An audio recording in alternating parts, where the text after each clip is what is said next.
Myself, I am Dr. Rajendra Konda from Srimati Veerama Gangasari Degree College for Women, Kalburgi. So today we are going to discuss regarding the PN junction diode.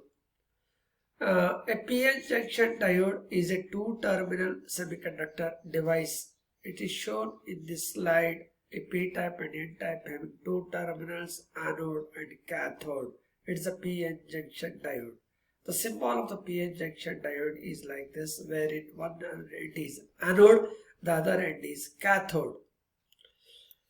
So, before understanding this PN junction diode, let us try to understand semiconductors. Semiconductors are the one which are in between the conductors and the insulators. Semiconductors may be the germanium or silicon or the gallium arsenide. So if you take a silicon is having an atomic number 14, and here the electrons are distributed according to the formula 2n square, where n is the orbit number. So 14 atomic number means the first orbit will be having the 2 electrons, second orbit will be having the 8 electrons, the remaining 4 electrons will be there in the outermost orbit, and we call that one as valence electron. Every silicon atom is having 4 valence electron and they are not stable. If they are to be stable, then according to the formula 2n square, the number of electrons should be there in the outermost orbit, or at least 8 electrons it should have in the outermost orbit. So the silicon atom, what they will do is they will form the crystalline structure wherein the silicon atom which are having 4 valence electron will form a covalent bond with the neighboring silicon atoms. Here in this diagram you can see that this is a covalent bond having 2 electrons, one from each silicon atom. So like this the covalent bonds are formed. Every covalent bond form is having 2 electrons, totally 8 electrons. So as a result the silicon atoms assume that it is stable. So no, there is no free electrons nor free holes. So in this purest form of semiconductor material, if you add an impurities, then it is called as an extrinsic semiconductor. The purest form of semiconductor material is an intrinsic semiconductor. Adding the impurity to the purest form of semiconductor material becomes an extrinsic semiconductor material. So doping is a process of adding a certain amount of specific impurities called dopants to the pure semiconductor to increase its electricity and conductivity. Again, in the extrinsic semiconductor, we are having two types. One is the N-type, another one is the P-type, depending upon the impurities which I are going to add to that one. So here is a N-type of semiconductor material, wherein in the purest form of silicon, we are adding a impurity called as phosphorus.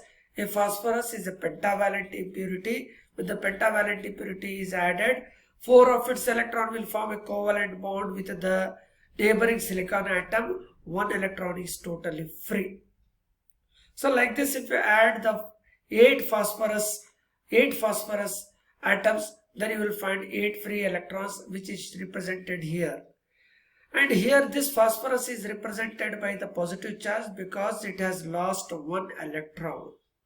So totally we have added 8 phosphorus impurities, therefore 8 immobile ions. You can see here they are called as immobile because they will not take part in the chemical reaction, or they will not move from one place to another place. For each immobile ion, 1 free electron. As a result, 8 free electrons also you can see here. Totally, if you count the number of positive charged immobile ions, they are 8. 2 holes you can see here. Totally 10 positive charge and total 10 electrons. Actually, other 2 electrons and holes, it is because of the breaking of one covalent bond. So in this N-type representation of a semiconductor material, electrons are the majority charge carriers, holes are the minority charge carriers, which carry the current from one place to another place, wherein the immobile ions will not move from one place to another place. Similarly, we can see the P-type of semiconductor material wherein a trivalent impurity is added, like the boron having 5 atomic number, aluminium having atomic number 13, gallium having atomic number 31. So here aluminium is taken having atomic number 13, In the outermost orbit, the 3 electrons are there. They will form a covalent bond with the silicon neighboring atoms. To complete one covalent bond, it requires one free electron. Therefore, it snatches an electron from the neighboring covalent bond and thus it becomes stable. But when the electron is removed, there the hole is created. The positive potential which is there, that we are calling it as a hole. So, by adding one impurity element called as aluminium trivalent impurity, one hole is created. So, similarly, if you add the 8 aluminum impurities as shown in the figure, 8 immobile ions are represented. They are represented with a negative sign because it has taken an electron from the neighboring covalent bond. Having total protons 13 but having electrons 14 because one electron is taken from the neighboring covalent bond. So here one aluminum immobile ion having one hole, totally 8 immobile ions having 8 holes. Assume that one covalent bond is broken having 2 free electrons and 2 holes. Totally, if you count the number of negative charge, they are 10, and the number of positive charges, positive charges, they are 10. They are equal in number. But here the immobile ions, they cannot move from one place to another place. As a result, 2 electrons will move, 10 holes will take part in the chemical reaction. As a result, the holes are majority charge carriers and the electrons are the minority charge carriers. So when you have this p-type and n-type, if you distinguish between them, a p-type is obtained by doping trivalent impurity such as boron, gallium, indium, etc. to the pure germanium or silicon semiconductor. N-type, it is obtained by doping pentavalent impurity such as phosphorus, arsenic to the purest form of germanium or silicon semiconductor. Again, in the p-type, the impurity atoms added creates vacancies of electrons, that is holes in the structure, and are called as acceptor atoms. The impurity atoms added provide extra electrons in the structure and are called as donor atoms. The holes are majority charge carriers and the electrons are minority charge carriers in the p-type. The electrons are majority charge carriers and the holes are minority charge carriers in the n-type. So, when you combine a p-type of semiconductor material with a n-type of semiconductor material, there is the junction which is found in between them, we are going to call it as p-n junction. A p-n junction is formed when the n-type and p-type semiconductors are joined together. The boundary between the p-type and n-type regions are called as junction. At the p-n junction, electrons from the n side move to the p side and recombines with holes. Holes from the p side similarly move into the n side where they recombine with electrons.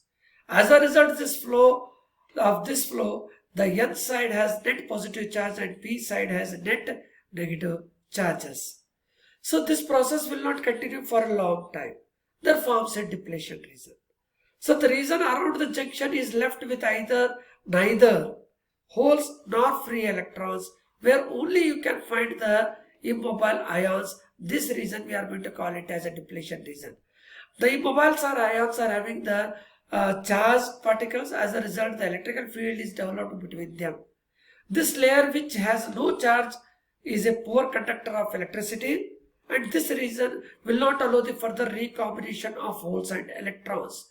Therefore, this is also called as a barrier, a potential barrier or a space charge region, or it is also termed as depletion region. So, this p-n junction diode, when it is connected with the battery, so positive of the battery is connected to the p-type and the negative of the battery is connected to the n-type. We call it as a forward bias. So initially, without connecting the battery, as you have seen in the earlier slide, the depletion region which was there, which is 0.7 volts.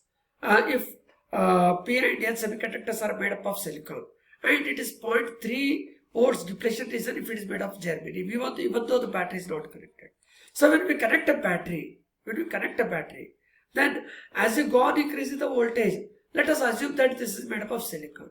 So the depletion region will be having a 0.7 volts. So we have to go on increasing the voltage like 0.1, 0.2, 0.3, 0.4, 0.5, 0.6, 0.7. then the depletion region goes on, decreases, and it collapses. Once the depletion region collapses, then the majority charge carriers electrons which are in the N region and the majority charge carriers which are in the P region, they move from one end to the another end and they recombine, and as you go on increasing the voltage further, then the breaking of covalent bond takes place. A pair of holes and electrons are generated. The electrons will move towards this P region and towards the positive potential and are collected by the positive terminal of the battery. Similarly, the battery maintains an equilibrium. As a result, the number of electrons, whatever it is going to collect, those number of electrons it gives, and those electrons will enter into the N region. So like this, what happens in the external wire, we can see the electrons are moving from P region to N region. In the external wire also the current starts flowing. The movement of electrons is nothing but the current, but the direction of the current is shown in opposite direction. So this is the graph. You can see that the current will not be there up to 0.7 volts. So once the voltage is increased more than 0.7 volts, then the current starts increasing, and thus we are going to have a large amount of current. This is the IV characteristics of a PN junction diode when it is connected in forward bias. Similarly, when it is connected in a reverse bias. So earlier the depletion region was there. Now you have connected the positive of the battery P terminal, P region of the semiconductor with the negative terminal of the battery, and N region with the positive. As a result, what happens? The electrons which are majority charge carriers in the N region will move towards the positive terminal of the battery. Similarly, the holes will move towards the negative potential of the battery. As a result, the depletion region widens. The wide depletion region will not allow the further recombination of holes and electrons, and thus there is no movement of holes and electrons in the external wire, and we can say that there is no current.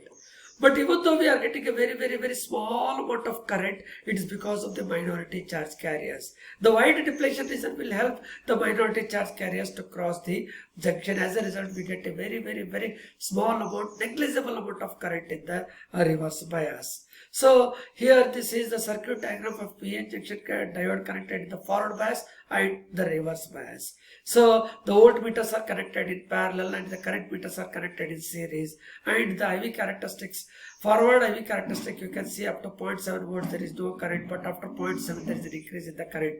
In the reverse bias there is no current at all, but there is a limitation. If you exceed the voltage in the reverse bias, then the breakdown takes place. If the breakdown takes place, then suddenly there is a sharp current. But here care should be taken in such a way that it should not cross the breakdown voltage. Once if the breakdown voltage takes place, then this diode will get damaged. As a result, it cannot be used once again. So this is IV characteristics of a PN junction diode. So thank you.